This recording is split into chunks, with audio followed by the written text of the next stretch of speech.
By the end of this video, you're going to learn how to use motion tracking. Yes, motion tracking in Filmora. Keep watching. First, drag the footage you want to apply motion tracking into your timeline. Next, it's time to apply motion tracking. You can open the motion tracking tool from the icon on the timeline toolbar or by double-click your clip and finding motion tracking in the editing menu. The tracking box will appear in the video preview. Move and resize it to select the object you want to track.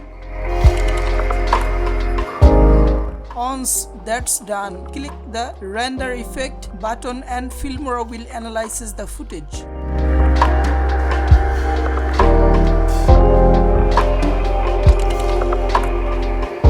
Let's head over the title menu. I want any presets animations on my streak above the footage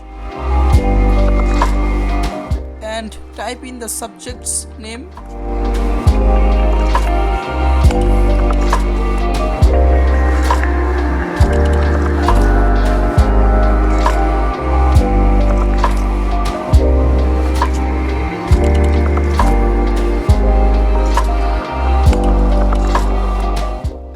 Adjust the size.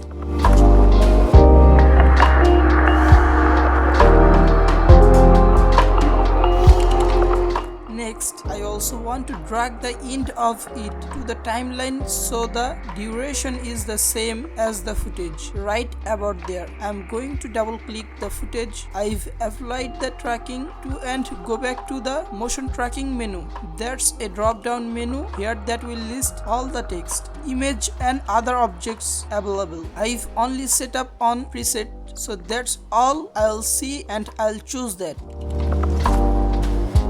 Okay, let's watch it back. Pretty cool, and it was so easy to do. We're so excited to see what you guys create with motion tracking. Comment section below. Don't forget to like this video, subscribe to our channel, and I'll see you guys next time.